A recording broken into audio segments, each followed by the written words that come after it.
함께 나눌 말씀은 미가서 1장 1절로 7절 말씀이 되겠습니다. 제가 봉독하겠습니다.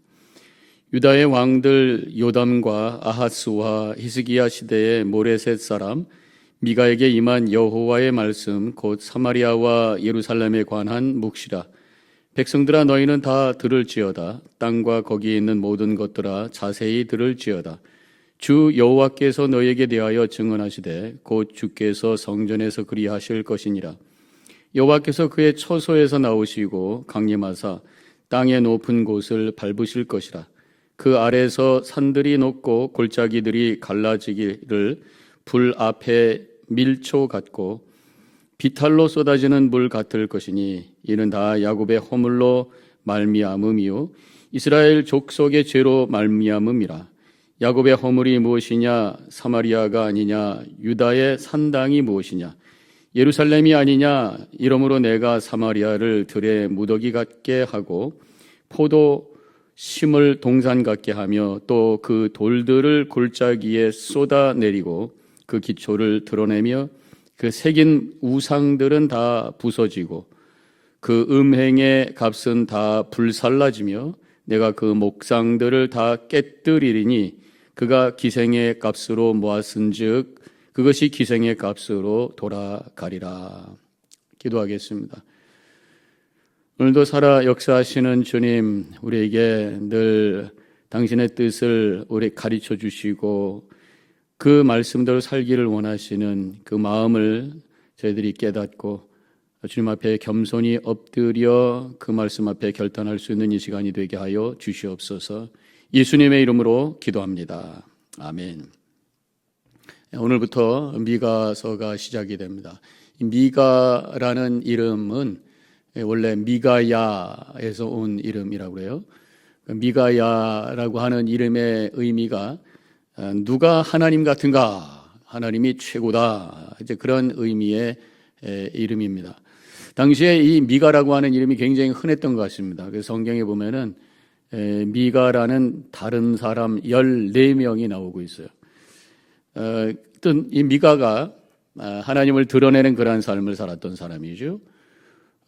이 미가가 활동했던 그 시기가 어떤 시기였는지를 알 수 있는 것이 바로 1절입니다. 유다 왕들 요담과 아하스와 히스기야 시대에 모레넷 사람 미가에게 임한 여호와의 말씀 곧 사마리아와 예루살렘에 관한 묵시라. 묵시라, 바로 이 말세에 대한 하나님의 심판에 대한 마지막 날에 대한 메시지다, 이런 말씀이죠. 여기에 지금 이 왕들의 이름이 나오고 있습니다. 다 남유다 왕이에요. 요담, 아하스, 히스기야. 그때 특별히 이 히스기야 때에 북이스라엘이 아수르에게 의해서 망했어요. 그러니까 이 북이스라엘이 바로 망하기 직전에 활동했던, 그래서 하나님의 심판을 예언했던 그 말씀이 바로 미가서라고 하는 것입니다.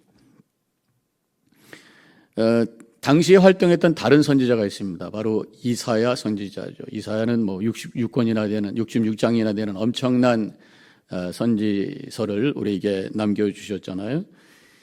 그런데 이 이사야는 주로 당시에 그 왕실, 높은 지도자들에게 말씀을 선포했고, 미가는 평민들을 중심으로 해서 말씀을 선포했습니다. 같은 시대에 한 사람에게만 말씀을 주신 것이 아니라 다양한 사람들에게 말씀을 주셔서 다양한 사람들에게 말씀을 전하도록 하신다는 거죠. 하나님은 한 사람에게만 말씀을 맡기시고 사역을 맡기신 것이 아니라 많은 사람들에게 다양한 사건, 사명을 주셔서 각자가 하나님의 나라의 한 무통일을 채울 수 있도록 역사하신다는 거죠. 내가 하나님으로부터 받은 그 사명과 사역은 한 부분이다라는 것을 우리가 잊어서는 안 되고, 그렇기 때문에 우리는 성도들과 함께 같이 동역하고 연합하면서 하나님의 일을 이루어야 되는 거예요. 교회는 그리스도의 몸이라고 그랬습니다.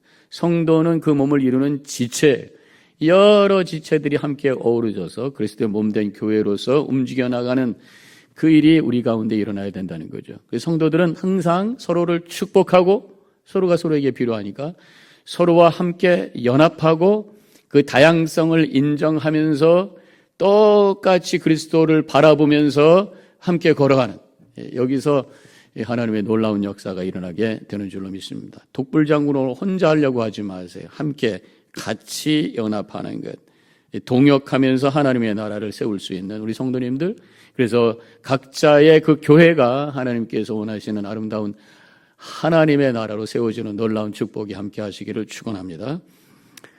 3절과 4절 읽을까요? 여호와께서 그의 처소에서 나오시고 강림하사 땅의 높은 곳을 밟으실 것이라. 그 아래에서 산들이 높고 골짜기들이 갈라지기를 불 앞에 밀초 같고 비탈로 쏟아지는 물 같을 것이니. 그랬어요. 하나님이 세상에 임하시는데 높은 곳을 밟으신다.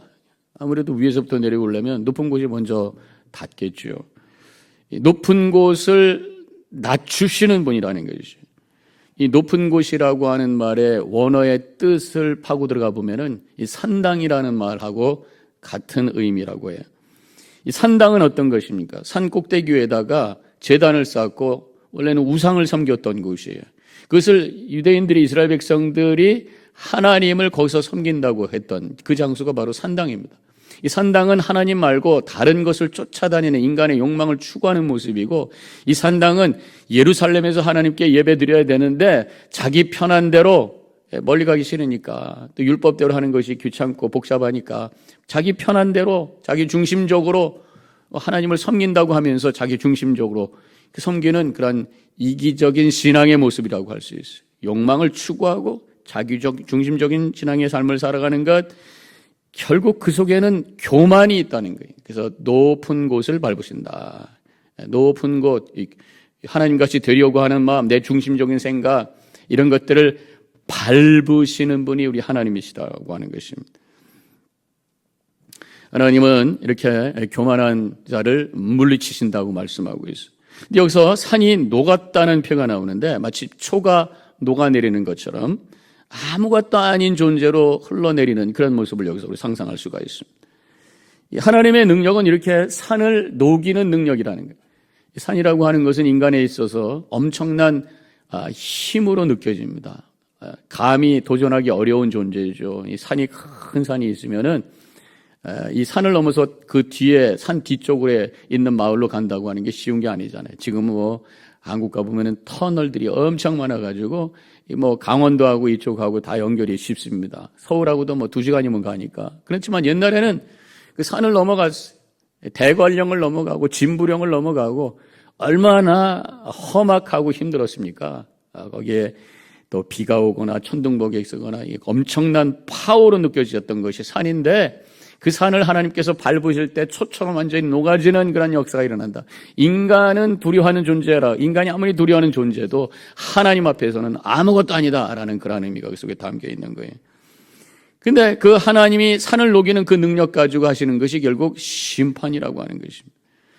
하나님의 능력은 겸손히 하나님을 섬기는 그러한 하나님의 사람들에게는 그 큰 하나님의 힘이 위로가 되고 은혜가 되는 것이, 그것을 의지할 수 있는 그러한 대상이 되는 거죠. 그러나 하나님을 멀리하고 불의한 자에게는 그 하나님의 엄청난 능력이 공의의 심판이 될 수 있다고 하는 것을 여기서 말씀하고 있습니다. 특별히 교만한 자, 결국 하나님의 능력으로, 그 심판의 능력으로 꺾어버리시고 또 오늘 표현대로 녹여버리신다고 하는 것이죠.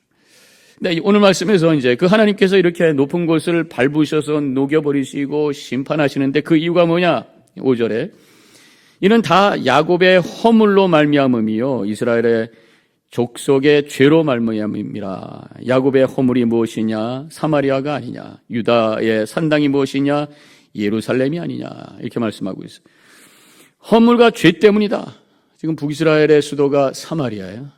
남유다의 수도가 예루살렘이에요.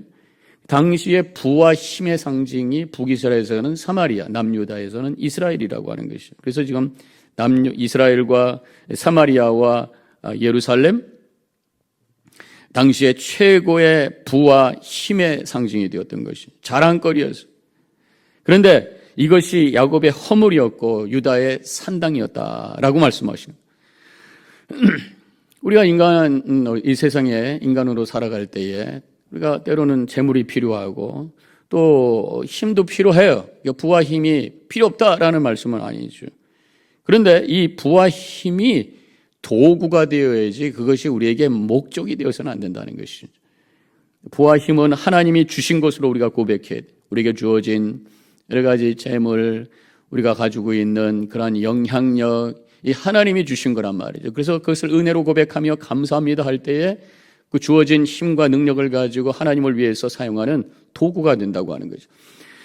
그러나 그러한 믿음의 고백이 없을 때에 부와 힘이 우리에게 목적이 되고 그것을 내가 이뤘다고 생각하고 그래서 교만하게 되고 그러면서 하나님 앞에 죄 가운데 빠지게 된다고 하는 것을 우리가 기억하면서 다시 한번 주님 앞에 겸손히 엎드려져 모든 것이 하나님의 은혜입니다 라고 고백할 수 있는 우리 성도님들 되시기를 축원합니다.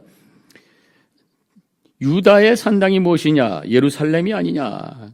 예루살렘은 지금 성전이 있는 곳이잖아요. 근데 그 예루살렘이 유다의 산당이라고 말하고 있어요.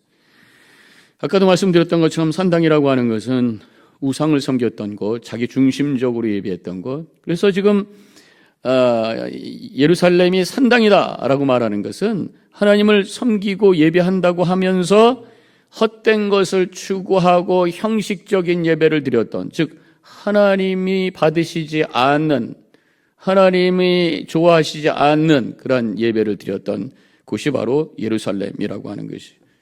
지금 우리가 교회에서 예배를 드리고 있어요. 근데 그 예배를 하나님께서 좋아하지 않으신다면 하나님께서 그 예배를 바라보면서 그 교회를 바라보면서 여기는 절간이다, 그렇게 말씀하신다면 얼마나 우리가 충격이겠어요. 지금 그런 표현이 바로 지금 예루살렘이 산당이다, 유다의 산당이다, 같은 맥락이라고 할 수가 있겠습니다. 하나님께서 우리의 예배를 보시면서 진심으로 하나님만을 섬기고 겸손히 엎드려져 내가 죄인인 것을 고백하고 하나님의 은혜를 고백하며 감사를 찬양하는 그 진정한 예배를 바라보면서 내가 진정으로 너무너무 기뻐하노라 라는 주님의 음성을 듣고 하나님의 영광을 드러낼 수 있는 예배자가 되어주시기를, 그러한 예배가 있는 교회가 되어주시기를 주님의 이름으로 간절히 축원합니다. 지금 이스라엘 백성들은 하나님을 바로 섬기지 못함으로 감사하지 못해서 결국 교만하게 되고 결국 망하게 될 것이다, 이 말씀이죠. 6절과 7절에 있는 말씀.